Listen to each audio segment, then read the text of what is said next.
I'm absolutely delighted for this first series to be able to welcome Professor Chris Dayson and Dr. Kath Homer, who are lead and co-lead respectively of our Healthy and Active 100 research theme here at the AWRC. Thanks everyone for joining us today, and in this first presentation it'll be myself, Susie and Michelle will come on, namely SEDSAP at Sheffield Hallam University.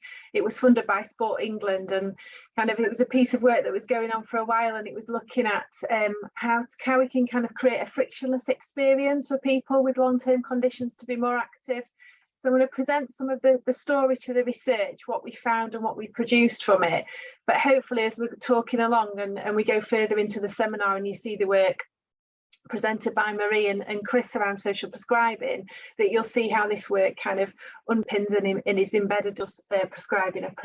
So know this, why background stats: one in long-term health condition, twice as likely to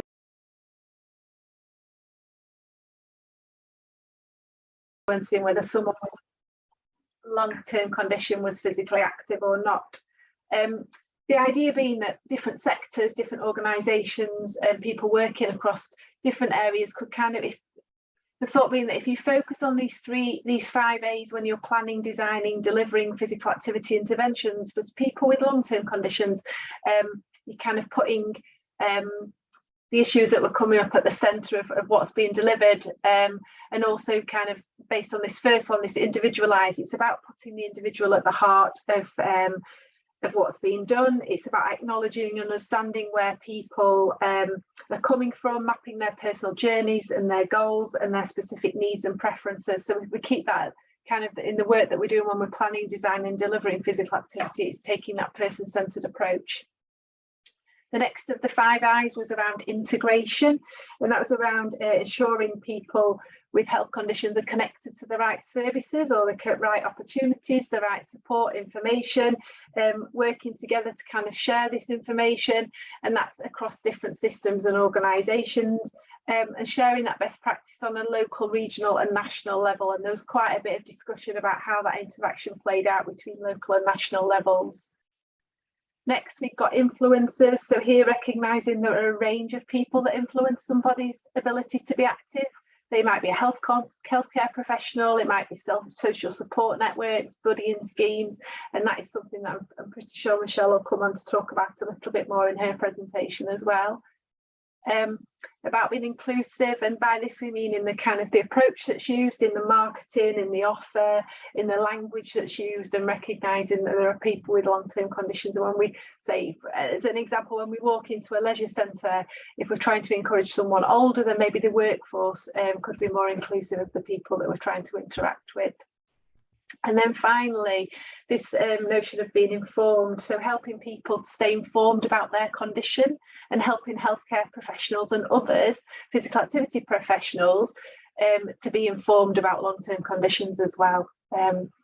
So by kind of taking on board these 5 I's, the idea being that there'll be people with a long-term condition would have a frictionless experience to physical activity, but also therefore a positive experience to physical activity. And then, so in phase 3, I talked that we kind of focused on how the sector can change. So this was kind of providing some practical ways to operationalise these 5 I's, because obviously we know the 5 I's is a bit of a conceptual thing, but this is kind of turning it more into the action element of it. So there are 4 areas that we came up with here that kind of transform this bit, focusing on support and co-creating the journey. So co-producing services, co-producing ideas, co-producing pathways between people with long-term conditions and other people across the organisations that are doing that.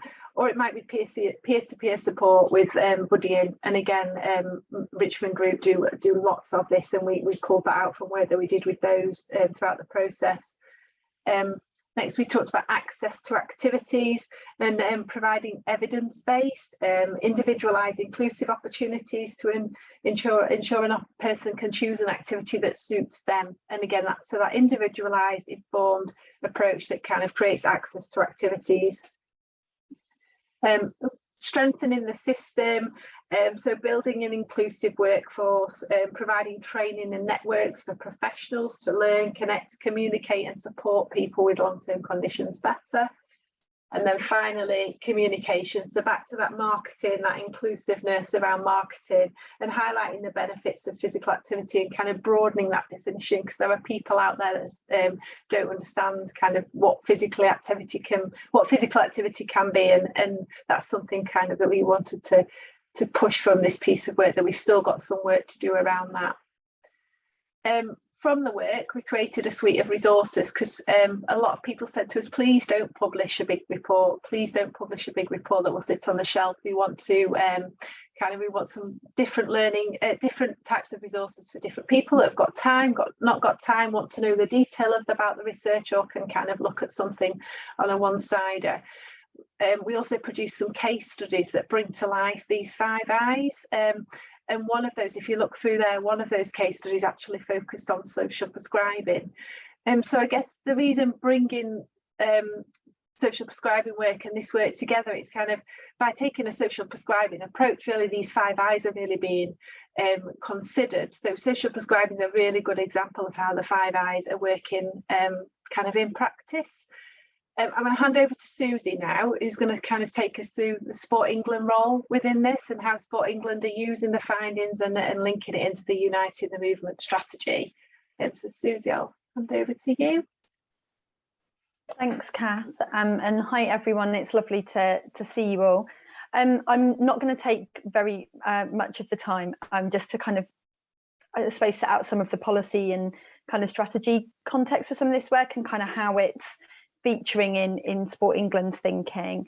But if we could move to the next slide, Kath. Many of you who are on the line are probably aware that back in January 2021, we published the Uniting the Movement strategy, with subsequent implementation plans being published in December last year, detailing where we'll focus and the commitments we'll have for the delivery of the strategy between 2022 and 2025.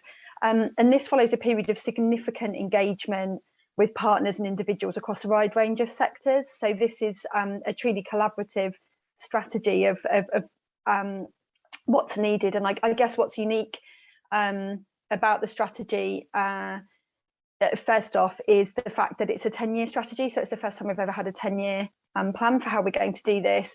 And therefore it's broken down into kind of 3-year implementation plans with a 1-year transition plan that we've already been working on and delivering. And in that strategy, we clearly set out how we want to work collaboratively to tackle inequalities and make sport and physical activity a normal part of life for everyone in England. And we know it's not a level playing field. Things like your health status, your background, your bank balance, postcodes, education, can all impact on people's ability to move and reap the benefits of that for their lives. And if when you're looking at Easier to Be Active, you kind of feel that there's lots of synergy with Uniting the Movement, that's a good thing, and there should be, because we fed everything we were hearing through Easier to Be Active into the Uniting the Movement thinking. And that was really important because we wanted to make sure that we were hearing the voice of those with lived experience of health conditions and also those working to support them, whether that's as a carer, a paid carer, a family member carer, or as part of the sport and physical activity or health workforce, or whether you're somebody that has that lived experience as well. So it's really important that we were able to feed all of that in, and that happened kind of throughout those 3 phases that Kath has just set out so beautifully for us. And if we can move on to the next bit. Whilst the work around Easier to Be Active has been led, I suppose the relationship with the team at the AWRC has been led kind of by the health team at Sport England, there are obvious synergies with our health ambition, which is, I'm going to come on to some of the wider ones in a minute. And that is about strengthening the connections between sport, physical activity, health and wellbeing, so that more people can feel the benefits of and advocate for an active life. And that the findings of Easier to Be Active and the implications of the solutions that Kath was talking about some of those barriers and how do we overcome that, and how do we truly begin to make it a frictionless journey for people to get active when they have a health condition, has been fed into our thinking around that, and the role and importance of social prescribing is there as part of that thinking. And you can see here, kind of on the green bits of the slide, is really what we're looking at there is around kind of the how do we really work this so that we can unlock health for all, but also we're really targeted in some of what we do, so that we are taking that universal proportionalism approach where we're really supporting the reduction of health inequalities in the work that we're doing as well. And the work of Easier to Be Active and social prescribing doesn't just fit around connecting with health and wellbeing as a big issue for us. If we move on to the next slide, please, Kath. This sets out the 5 big issues that we are focusing attention on over the next 10 years.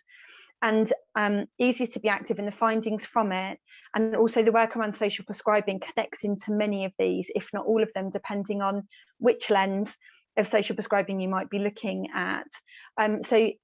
It supports the delivery around recover and reinvent. How do we support sport and physical activity services to recover from the pandemic and reinvent themselves in a way that's really supportive of decreasing inequalities in their local communities? Our active environments work, I'll come on to in a moment, but we are one of the stakeholders and investors into the green social prescribing work, which is happening across 7 pilot sites across the country. And there's also work that we are aware of and are interested in the learning from, that Streets Games did around social prescribing for children and young people, and what kind of the learnings from that might mean for the way that social prescribing develops across our community. So there are lots of connections and lots of links. And again, not just for social prescribing, but for Easier to Be Active, the solutions, I suppose the call to action that comes from it interlinks with all of that. And that's partly due to the fact that it starts to move us to think in a way which is really aligned to personalised care, and where social prescribing comes from, about understanding what matters to a person rather than what's the matter with them, and how we respond to that as a sport and physical activity sector, and how we really support people to find the services that support and help them, and that they can enjoy and continue doing over time. We could move to the next slide, please. Thank you, Kath. This is the last one from me, and this slide is really just trying to sum up that the Easier to Be Active kind of doesn't operate in a vacuum or kind of on its own, but it's interlinked and connected to so many other pieces of work that that partners are doing across the board.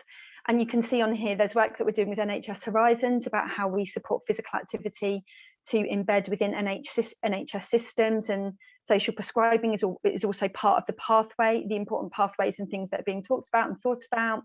The work that CIMSPA are doing around the qualifications and the standards and the right touch regulation becomes really important to how all of this work begins to land and support us to have a workforce who can support people with long-term conditions to get active.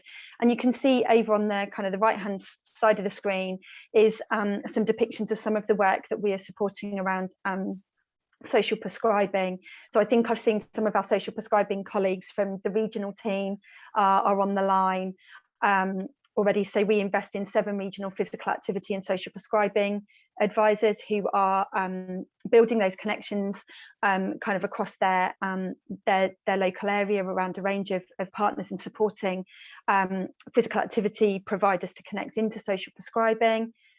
We also work with NASP, so I think Tracy might be on the line, so hi Tracy, I think I saw you earlier, who is the National Physical Activity Advisor at NASP, again making sure that physical activity is at the heart of the thinking around social prescribing, and is connecting up with all the other parts of social prescribing as well. We've also got a network of active partnerships, many of whom are interested in social prescribing and are providing that local support as well. And as I said, we're investing into the green social prescribing pilots to learn and to understand better how the role of physical activity within kind of the green social prescribing agenda, and gaining more and more evidence around how that works and the impact of that for people in our communities that would that need to benefit from some of that additional support that social prescribing can bring. I hope that's given you a bit of a top level of kind of how important Sport England saw the Easier to Be Active work, but also then some of the broader work that it links into. And it's probably really important to say that all of this is work that we're still developing, that we're taking forward. We're still working with Kath and the team to look at how we really activate the 5 I's across our partners, and how we promote people, and how we get that call to action to consider the 5 I's in the way that you're designing and redesigning your services. So I'm going to hand back over to Kath, and if anybody's got any questions, then I'm sure we'll take some of those towards the end. Thank you.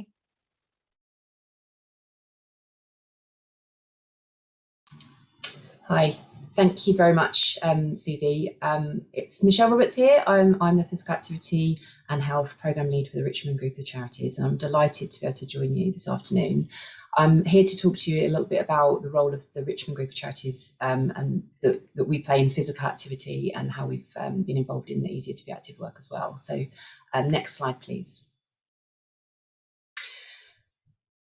So essentially, as a Richmond Group of Charities, we're really engaged in helping people with multiple long-term conditions to move more. So if we move on to the next slide, please, I'll just give you a little explainer if you haven't heard about us before. So essentially, we're a group of health and care charities that work in collaboration, and our whole kind of reason for being is to support people that live with sort of long-term health conditions, multiple and complex needs, to live well and thrive with those conditions. We've got a particular interest in supporting with multiple conditions and addressing health inequalities. So it kind of makes sense for us to really focus in on how we help to reduce physical inactivity amongst people with multiple health conditions. And we've been doing that for a few years now, working in partnership with Sport England and another and a group of other sort of partners as well. Next slide, please.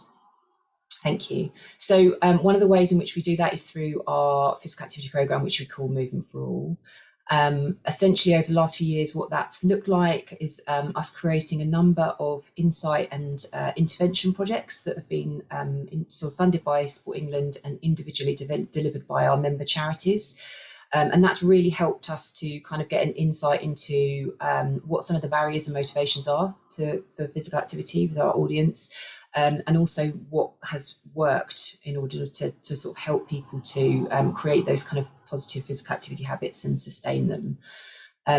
To help us to kind of really make the best of that situation and all of the learning that's come through those projects, we actually had a sort of a theory of change for the programme and a shared evaluation framework. So that involved us agreeing a set of shared outcomes and measures as well. So as a result of that, earlier this year, we actually released our evaluation report that pulls all of that stuff together, got some really useful kind of learning and recommendations, which I recommend you take a look at on our website. In terms of some of the other things that we've been doing, we've created some information resource packs that pulls everything together around physical activity and long-term conditions all in one place. So whatever kind of your sector, whether you're kind of health and care workforce or sport and physical activity sector, we've kind of tried to tailor that information so that you've got what you need in one place, and hopefully with kind of case studies and resources that are relevant to you. We've also had a community of practice that we've run, which essentially has helped us to consolidate all of our kind of knowledge and expertise across our membership, and have a sort of shared learning opportunity. So we'd meet on a regular basis to sort of chew over some of the challenges and think about solutions, and just kind of have a peer support network. We've created a few videos, a few videos to support people with long-term conditions to be active, Make Your Move. They were specifically aimed at people who are digitally excluded. And hopefully some of you are aware of our We're Undefeatable campaign, which was developed based on some audience insight around so all the stuff that resonates really clearly with the Easier to Be Active work as well, which is essentially about how we're talking to people with long-term conditions about how they're active. And essentially the sort of the focal point of that campaign are people like Meg, who you can see in the picture there, who live with long-term conditions and found their own way to be active. So we're just helping those people to tell their own stories and broadcast those out to other people with long-term conditions. Next slide, please. So how has Easier to Be Active really helped us?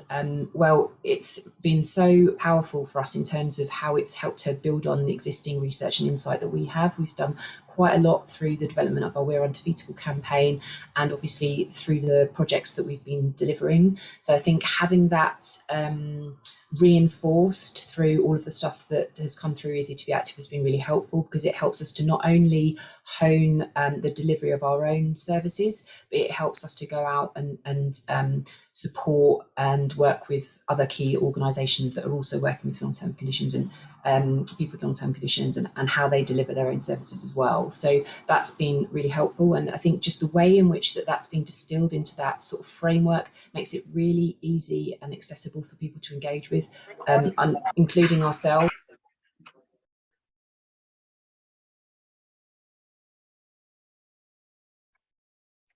Michelle, you've caught yourself on mute. Sorry, I'm not sure why we just got muted.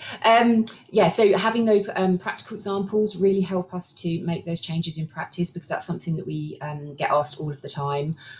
So how do you actually make those changes in practice that are going to help people to be active and overcome all those different barriers? So I think that that's been kind of really useful for us, and we're able to include Easier to Be Active in our resource packs, for example, and in the conversations we have with the sport and physical activity sector or the workforce.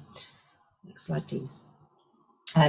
So in terms of our members and social prescribing, as you'd expect from a number of kind of health and care charities, we provide a lot of services. There may be kind of commission services, or we're just providing that kind of support for people if they're managing long-term conditions, be that physical or mental health conditions. So we definitely are already kind of involved in how we can kind of make sure that we're improving the delivery of those services and how we're linking those into social prescribing workforce. We also have a number of charities that host sort of link workers, for example, and programs. So that's another kind of connection for us. At a national level, we're really engaged with the National Academy of Social Prescribing and the Accelerating Innovation Community of Practice and the new Skills Share kind of program of work as well, because we really want to make sure that all of the kind of insight that we've gathered and that of the sort of Easy to Be Active insight is being funneled through those different channels and reaches as many of the people kind of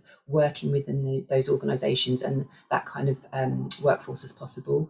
And really what we're trying to do is just make sure, as Kath was saying, that those kind of conversations about movement and finding what works for an individual, those are the things that come across. And you don't necessarily need to be an expert in every long-term condition, but what you can do is hopefully just find a way of finding out what matters to the individual, as Susie was saying, and working and building on that to start a conversation about physical activity. So what we don't want is to have people talking about, the Chief Medical Officer's guidelines and talking about sort of sport and exercise and things like that. We know that those kind of words can be quite scary, and what we want is for this to be as inclusive as possible. So it's just really helping to kind of spark those conversations. So I think that's about it for me, other than I just wanted to share some contact details and lastly just end with one of our We're Undefeatable case study stories, because I think that this just basically explains better than I can exactly why we do what we do and why this is such an important piece of work.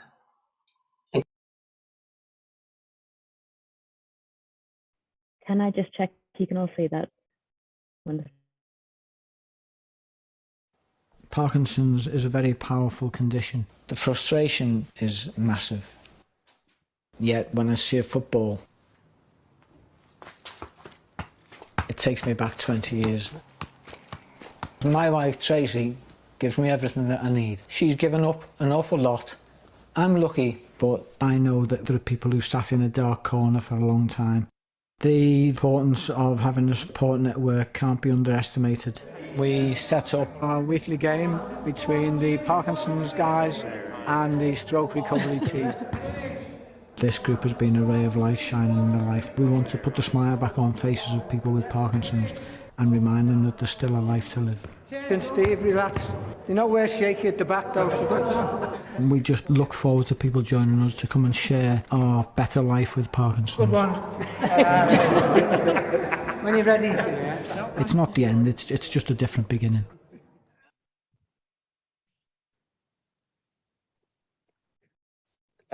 thanks everyone. I think that's fantastic to hear about not only the findings from the Easy to Active study, but then how it's kind of informing policy and practice on the ground.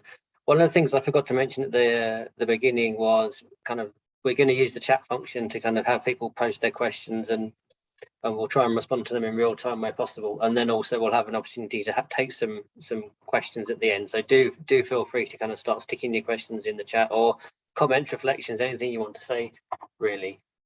So our next speaker is Dr. Marie Polly. Marie is the founder of the International Social Prescribing Network and a pioneer of the social prescribing movement in the UK and around the world. Marie now runs her own kind of research consultancy focusing on social prescribing research and evaluation. I've known Marie for a long time now, but last year was the first time we actually got to collaborate on a research project together, and we worked together on a scoping study into social prescribing and physical activity.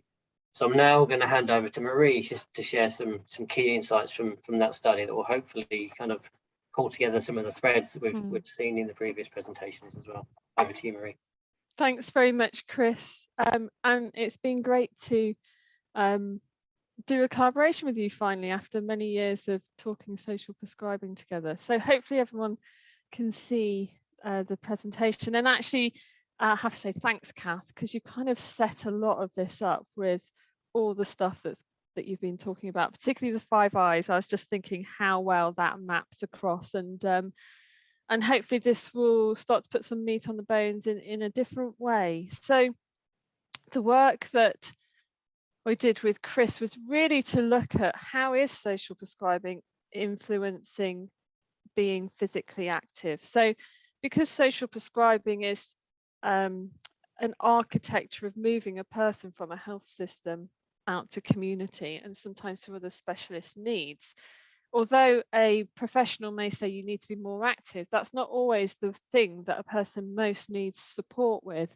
So exercise on referral is that very linear process, but we deliberately weren't looking at exercise on referral. We're looking at all the reports and publications that dealt with social prescribing and aspects of physical activity. So this was a rapid scoping review that we did. Not going to go into the exact details of the method. There is a report and I'm happy to explain more of our search terms and all that stuff. But we went back about 5 years, because before 5 years ago, I set the network up in early 2016. There's not a lot published that actually talks about social prescribing before then, although you can find things that sound a bit social prescribing-y. And we wanted to look at stuff that really talked about having that link worker style role. So listening to a person unpacking, compassionately hearing, co-producing, and then supporting them to get to an actual physical activity that would be appropriate. So we analysed data in 2 ways. We wanted to look at evaluations where social prescribing had involved physical activity, and we were looking at the outcomes that had been achieved and were they significant and what type of outcomes they were. But we also explored the social prescribing process, and we're looking for insights, we're looking for influence, we're looking for barriers, enablers, and that could be any part of the social prescribing process. So it could have been, and actually after much discussion with Chris and John, we thought we'll look at this and let's have a look at the initial referral aspects, the enablers and barriers there. Let's look at the perspective of the link worker. Let's look at the perspective of the community groups. Let's look at the perspective of the person using the community groups. So I'm going to just share some key findings now. So first of all, we had a look at who was actually referred to social prescribing pathways. And this is looking at about 34 different items of literature. So generally adults, only one of the reports we looked at related to young people. And there is more young persons, children, young people, social prescribing developing. I helped Street Games do the work that Kath talked about. And I think in due course, that will get bigger and bigger. But it could have been just generally adults coming into the GP practice. The GP practice might have decided that they were just going to do some targeted referring. It could have been people that had existing long-term conditions. So examples of that were where people have risk of heart disease, or they already had type 2 diabetes and they were referred to social prescribing, often with the idea of becoming more active, but I'll sort of talk about why that doesn't always work out as a linear process. We found that there are quite a lot of people in deprived communities being targeted, and that's often because there's more inequalities, they're less active. So that's trying to really focus on groups that would most benefit. People with mental health conditions, because physical activity is very good for mental health. And people at risk or experiencing social isolation. And as you see in a minute, a lot of the activities they did were also social in element, just not active as well. So that gives you an idea. So it's quite a range, isn't it? If you looked at the client designated concerns, so this is off one of the questionnaires, Measure Yourself Concerns and Wellbeing, which is what our Meaningful Measures company licenses, but where all the evaluations had used this, these were all the concerns people had when they talked to the link worker. So they may have been referred because they had weight issues, they needed to be more active, they'd got risk of diseases, they've got, you know, issues. But these are all the things. So if they're referred for weight, losing weight might have been their concern, but actually their work, their money, family issues, learning and development around training to try and get a better job, COVID, all sorts of things. So it doesn't hold that just because you go and see a link worker, a person's going to become physically active straight away. Because actually, if you've got a lot of pain, you're not going to be physically active, because creating more pain is not inducive to wanting to be active. So this really starts to give you the idea of, you know, we are whole people and we have messy lives and lots to deal with. Let's look at the kind of what helped and hindered in the initial referral process then. So we looked at any data that would give us ideas about what was happening with GPs and any allied health professionals that were referring patients to link workers. And we kind of have a bit of a sort of so almost, I try to put this as a flip side of a point, but the thing that really hindered, which is really interesting from qualitative research, was just lack of consultation time for the initial referring professional. And they couldn't build up trust or a relationship. So if that was between the GP and patient, if that relationship or trust wasn't there, the patient didn't really want to take up the referral offer because they had no trust. And why is this GP telling me about this? That was really interesting to begin with. So what helped things to go along were if the practice staff in the whole of the GP surgery understood the value of physical activity. And what hindered it is if a referrer didn't really understand the value of physical activity. And I know that sounds a bit perverse, but there is very little education on the medical curriculum of the value of physical activity, believe it or not. Same goes for sort of the benefit and issues around food. So if that healthcare professional wasn't into physical activity or wasn't really down with the latest research, they weren't that bothered about opening up the conversation on physical activity to even then get the referral process going. So I think that's really important. I've seen that lots in other evaluations we've done. You know, the person's own beliefs determines where they refer. So having up-to-date resources or not having the understanding of the local community was a real hindrance for this referral.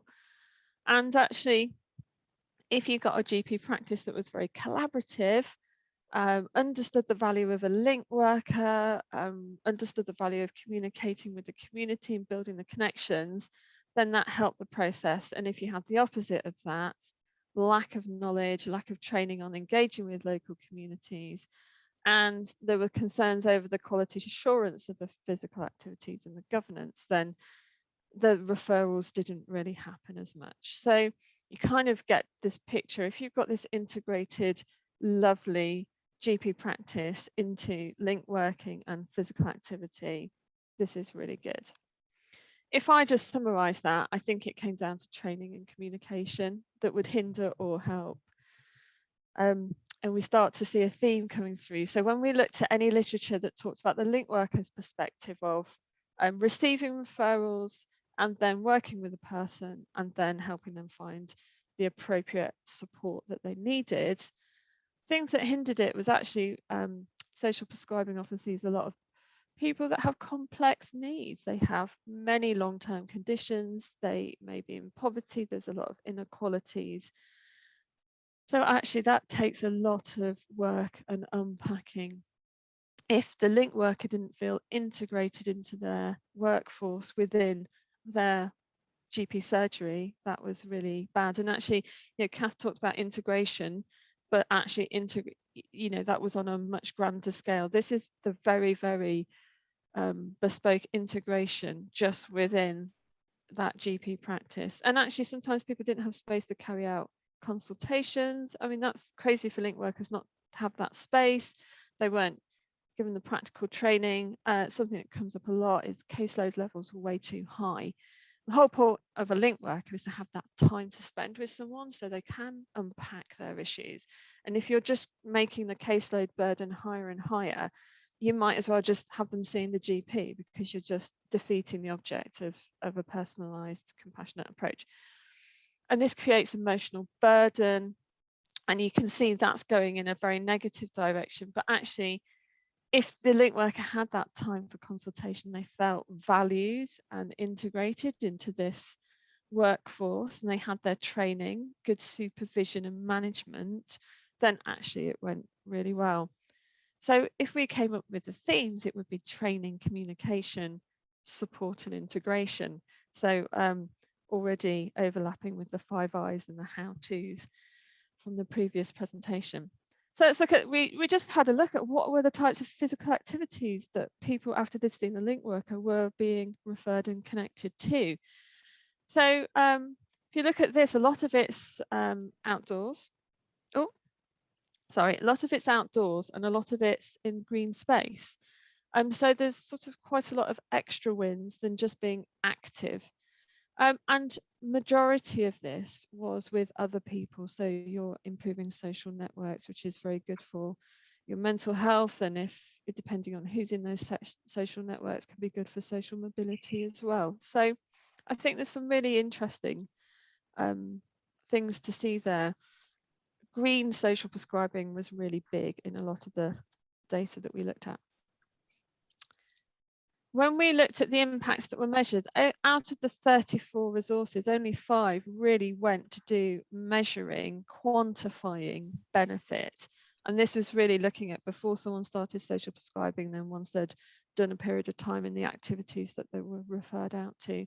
So sometimes people were looking at just the amount of physical activity, and that actually was done in different ways as well. There's various different ways of measuring that, and the range were used. Could it just been looking at quality of life or the overall well-being? Like, did well-being improve, and could you attribute some of that to improving physical activity? And we started to see, in one study that to get a statistically significant improvement in well-being, you had to see a link worker at least 3 times. And this was because the patients that were in this particular study up in Newcastle had lots of inequalities and complex needs. So that was a really interesting idea of almost like a dose coming out there. But other things were measured, as you can see here, sort of very physiological impact measures.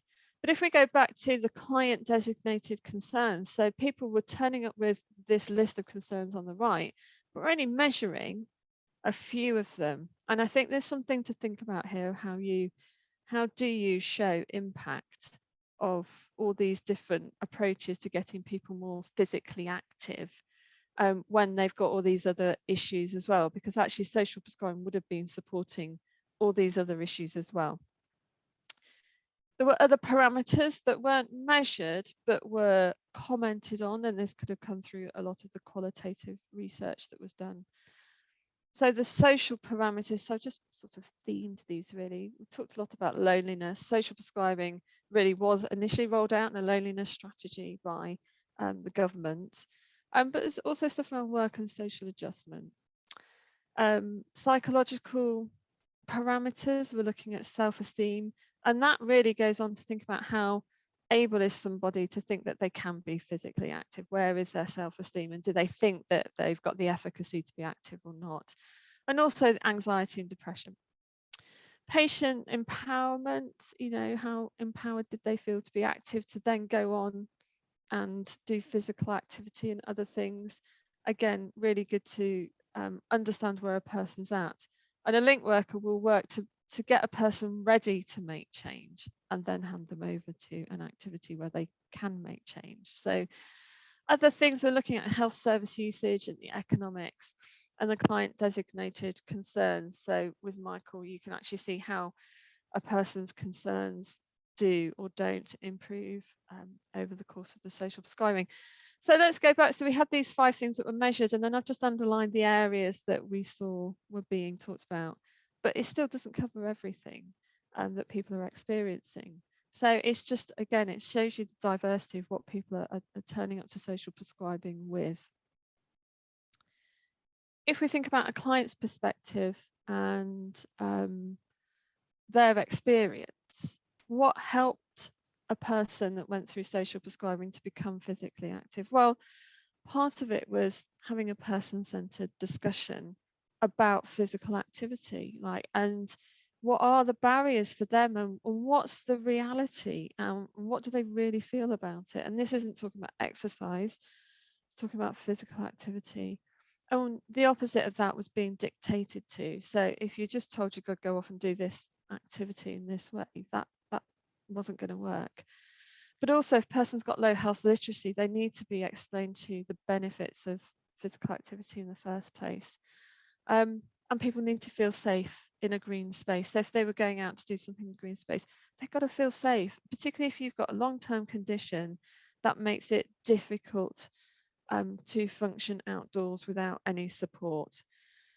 There was a really interesting paper on Huntington's career, and actually there was a group providing these physical activities, but people could walk at different speeds, and the people that could go faster got annoyed with the people that couldn't go as fast, and the people that were going slower were where they're holding up other people. So making an activity really work for the people, it's not just walking, it's walking for whatever long-term condition that might be, and changing it appropriately. And that's not only personalizing the approach to the conversation, but it's personalizing the activity that a person then gets to do.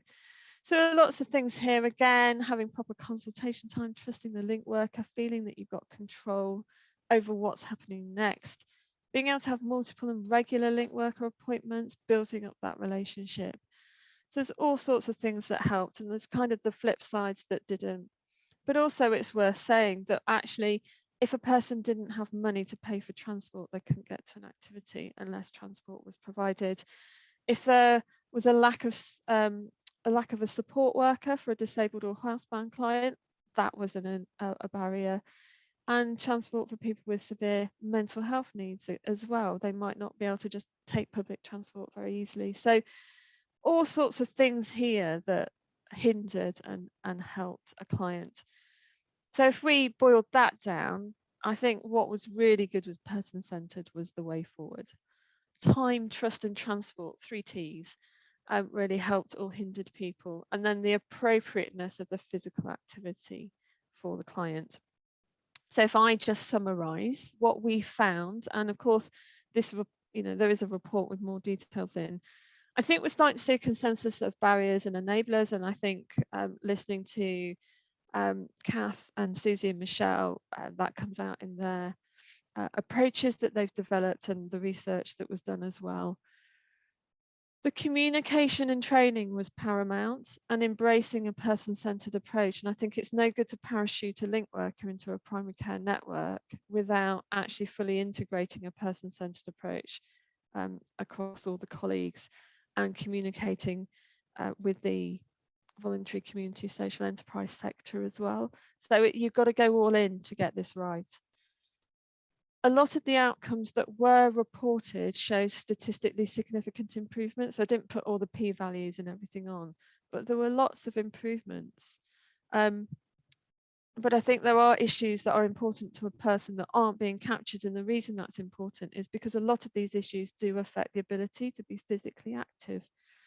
And, the great thing about social prescribing is it identifies these issues, it brings them into the conversation, and then hopefully a person can do the type of physical activity that works best for them. But I think there's more that can be done in that area. So becoming physically active is not a linear process for a lot of people that come through social prescribing. And, you know, I think social prescribing has a tremendous role to play, really supporting people with inequalities and multiple long-term conditions to become more active. And I'm going to stop there. So I'll stop sharing and hand back to you, Chris.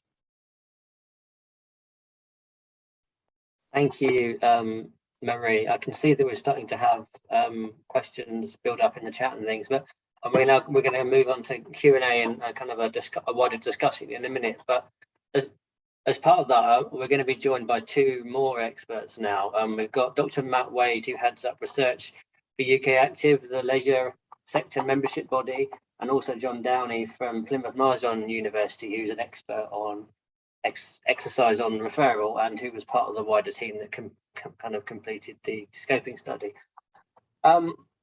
Matt, before we take questions from the audience, I wondered if I could ask you briefly to explain why UK Active is interested in social prescribing and some of the things you've been doing to promote it to your members.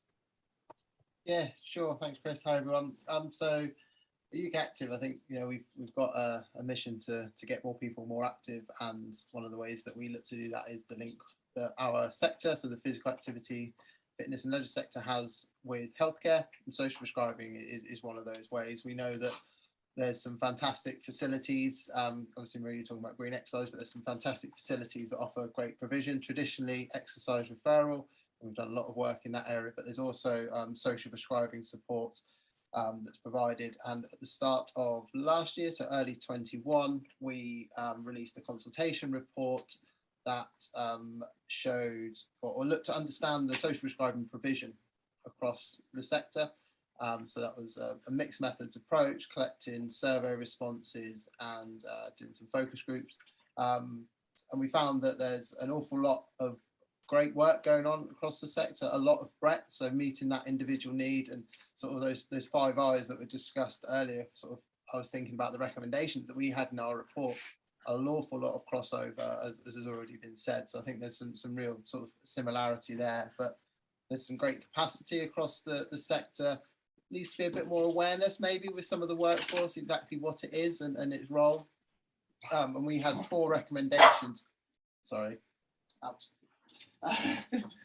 And they're looking at raising awareness of the role of gyms, as I said, in social prescribing, increasing the knowledge of the workforce. So there's an awful lot of workforce within a facility, right from your front reception staff right through to your expert trainers and everyone in between, and making sure everyone understands social prescribing and what that is and the role that the centre has to play. Local communities already been mentioned. That's one of our key recommendations, connecting the facilities, social prescribing networks all together so they're all talking. And you know, it's not just about physical activity. If someone's having financial support, then they might not be wanting to do physical activity at that point, but how does physical activity in the facilities play a role? And also a little bit talking around evidence and the evidence that is required for the effective use of social prescribing in our sector. As been said, that report's on our website, and happy to answer any questions, but that's sort of in a nutshell how we're sort of looking to work with social prescribing. Brilliant, thanks Matt. And John, I guess you kind of did a bit of work as part of the study looking at kind of what social prescribing and exercise on referral can learn from each other. I just wondered if you had any kind of final reflections about the synergies and differences between the two movements and what can be learned. Thanks, Chris. Yeah, just to push on with what Matt was saying, I think there's a lot of kind of congruent thinking, and as we sort of surface a lot of this stuff, you know, there's nothing new under the sun. I suppose the difficult thing is implementation. So it's really nice to hear that Sport England are not just putting together conceptual insights and priorities, but actually thinking about how to get some penetration with some of those things. The review that I did, and I'm handing in my PhD next week, whoop whoop, but it was looking at the implementation of person-centered care in exercise referral. And similar things are coming up. So things like leadership, communication and integration, recognition by the GPs, and an actual person-centered experience, and potentially the tension between the medical model and the sort of person-centered model. So there's lots of if we look at a community-based, person-centered approach, there's a lot of crossover. I won't go into detail, but I would signpost you to the reports, because the section that I did for this body of work was a lot more realist, in a sense that instead of saying a personalized one-to-one individualized provision is important, I tried to unpick across the sort of grey literature, why do we think that works? And I think that's useful for commissioners and very practical as well. If people are to be provided with an individualized experience, what conditions are needed to allow it to work, and what do they gain from it?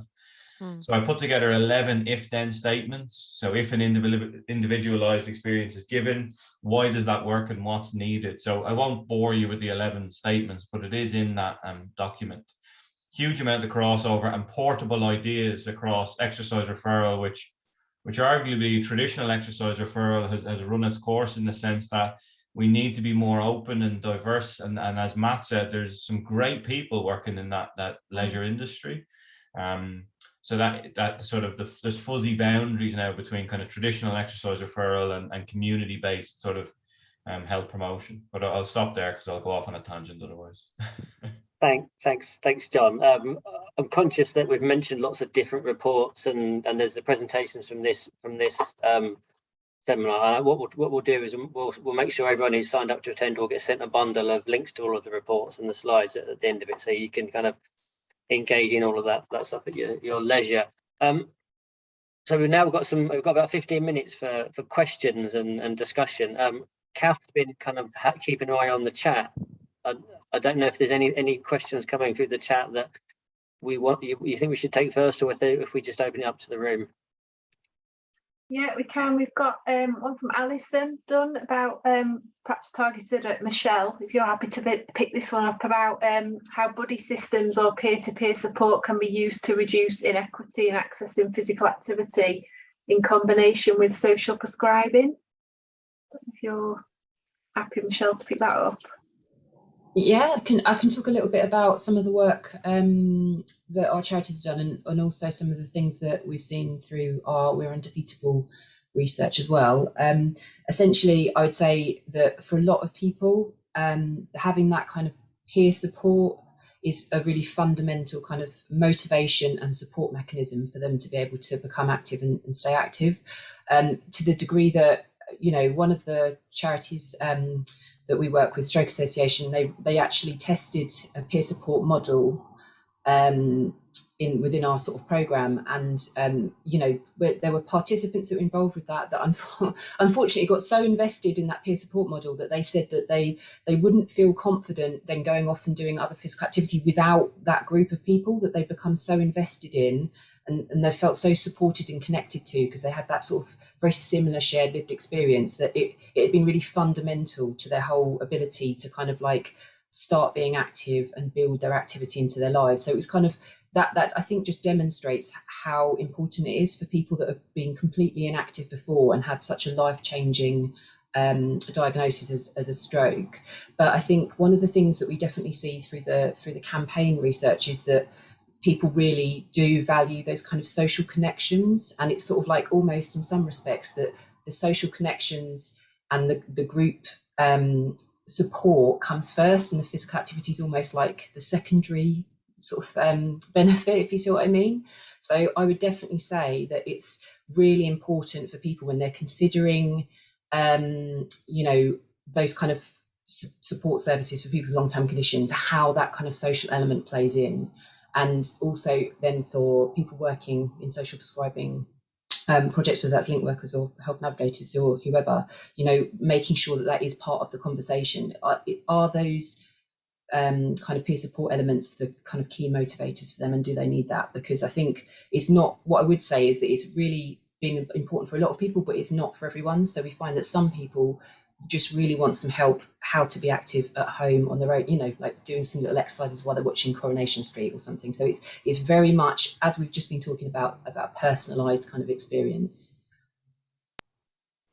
Thanks, Michelle. I think there's a really interesting question for us as researchers there, kind of like a realist question, if you like, which is how do we unpick that interaction between social and physical activity? And and how then that creates kind of positive health. And does it matter actually?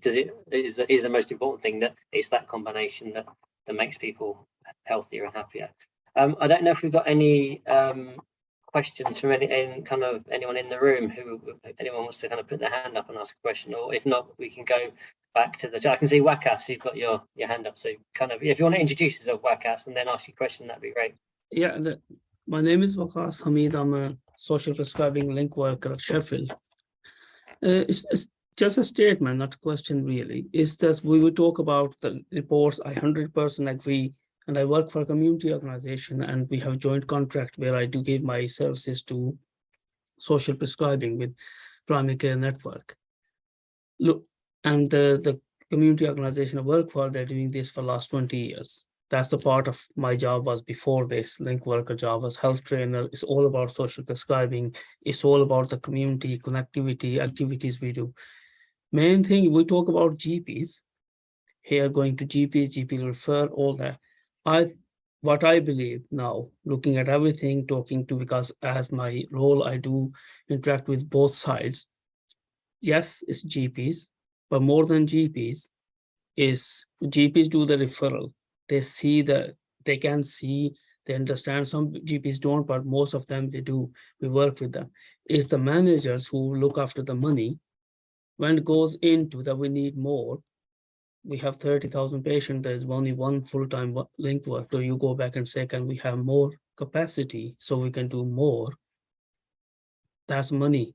Money talk is between management. It's not about GPs. So it all goes haywire. So the commissioners, unless it comes from top to them saying, we will give you money, do it, they won't do more.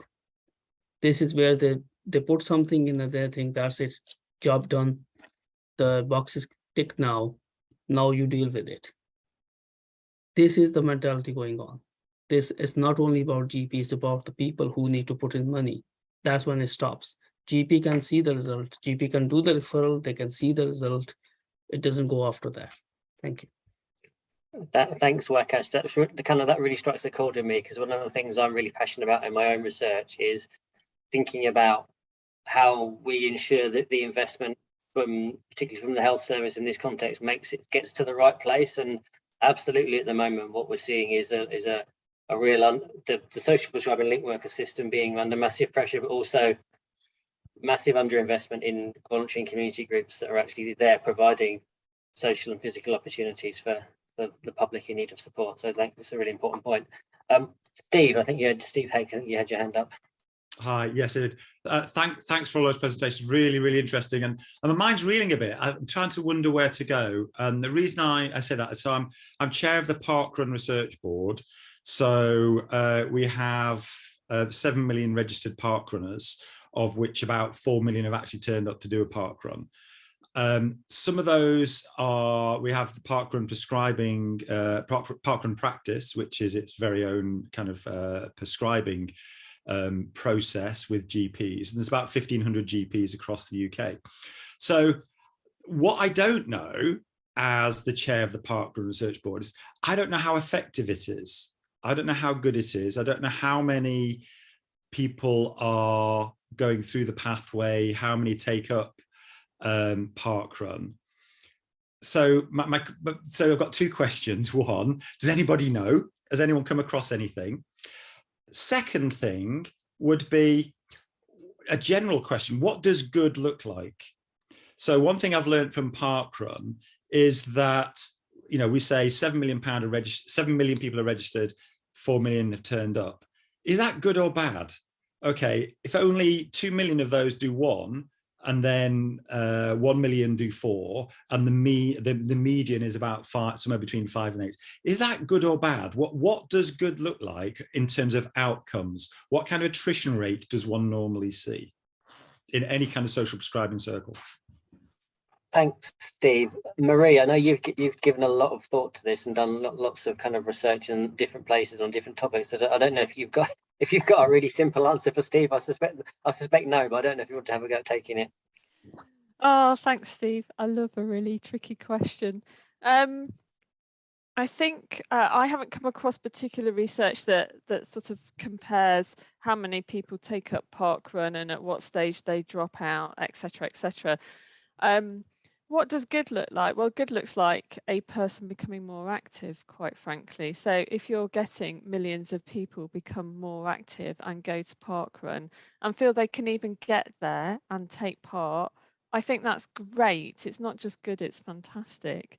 I think that throughout social prescribing, you do see someone gets referred, a proportion will not take that referral up because they haven't got the right information. It's not been explained clearly enough to begin with.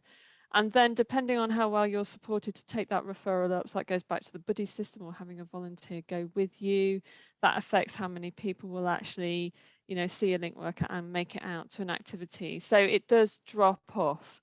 I think the drop off depends on what background people come from and their literacy levels and their inequalities. So maybe you can think about as parkrun, how do you cater for people on the edges and the people that aren't in the room? And if you have any demographic data on who does come to parkrun and who does register, have a look at who isn't registering and think, how can you adapt your messaging, your communication and everything to be more inclusive?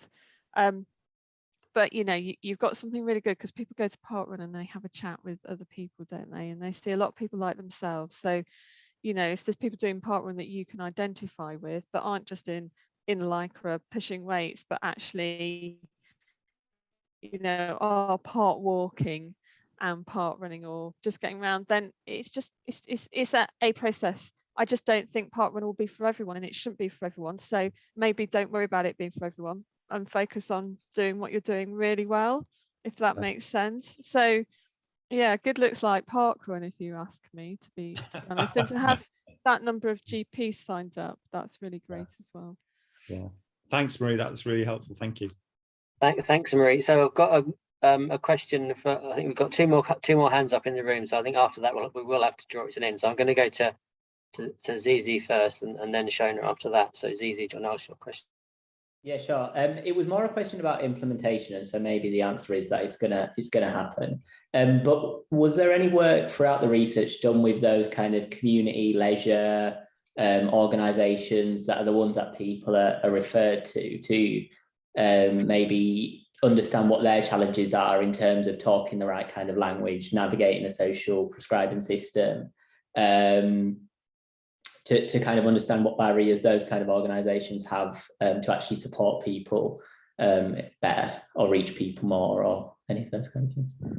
So I guess there's potentially two angles to that. There's probably the work that UK Active have done to engage the kind of the formal sports and leisure sector. So I don't know if Matt wants to kind of come in on that, but then also potentially there's all of the intelligence that Sport England were picking up on the ground from the local delivery pilots and things like that. So yeah, maybe if I go to Matt first and then Susie, if that's okay. Yeah, sure. Yeah, in terms of understanding the challenges, I think it's learning from the good practice. Like I said, there's quite a lot of breadth in terms of the offerings that are provided across the fitness and leisure sector for sort of social prescribing activities or offerings. What we did find is that where it worked well, so looking at the positives and learning from those, is things around the partnerships, providing opportunities that are suitable, very similar to what we just talked about with parkrun, really, very suitable for a range of different activities. We did a similar project with active aging, which sort of crosses over with this one, whereby those individuals who we spoke to in that project wanted to take part in something that resonated with them. They didn't want to go to an activity that was for older people. They wanted to go to an activity that was for their ability level. So it's understanding those kind of sort of personal barriers. And it does. This is where it really crosses over with those 5 I's. So maybe there's something to come in there.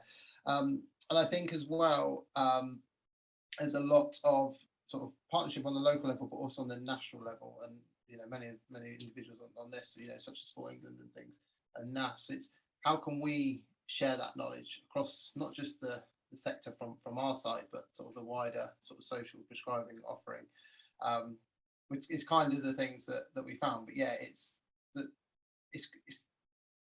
breadth of the activity delivery was quite a challenge as well, to sort of really draw out that and put a sort of one or two things on it. So I don't know if that actually helps or not. So hopefully it does. Yeah, it's interesting. Somewhat answer that. Cheers. I don't know if you had anything to add, Susie, from a kind of a community perspective from Sport England. Yeah, so I guess obviously we've got our 12 local delivery pilots running across the country, and with our United in Movement strategy kind of made kind of some statements about how we'll kind of expand on our working with places across the country. And there's so much learning from the local delivery pilots. I'd really recommend having a look. I can make sure that the links to kind of where the overall learning is there around, how do you really work across systems to create that knowledge, that empowerment for people to be active in a way that suits them. And one of the key challenges with that, I think, it's about how do you interconnect all these different pathways and services so that people can find the thing that matters to them, no matter kind of where they start their journey, that they, that kind of across lots of different partners, we can help them find, the right way through that. And I think there's still a lot of learning and work to do there, but, how do we make sure that, that all those community activities that are on offer and that breadth of the offer is known to the link workers, to the healthcare system, so that signposting, that referring, that prescription, however you kind of whatever the pathway is, can happen. And that's still, it's still challenging, partly because things change so rapidly. So I think that's part of what lots of partners involved in this are all grappling with, is how do we really do that and do it in a meaningful way? And we'll continue to learn how to do that. And I think part of that is also about how do we make sure that physical activity is represented within the voluntary sector alliances that are being developed and linked to the integrated care system work. It's about kind of making sure that and kind of supporting active partnerships to play that connecting role, about making, supporting the work of social prescribing kind of nationally, regionally and locally. So there's lots of work for us all to do in that space and to keep learning, but there's a lot that we are learning as well. I don't know if anybody else has got a perspective, but that's, I'm happy to share that link and to talk about it further with people if they want.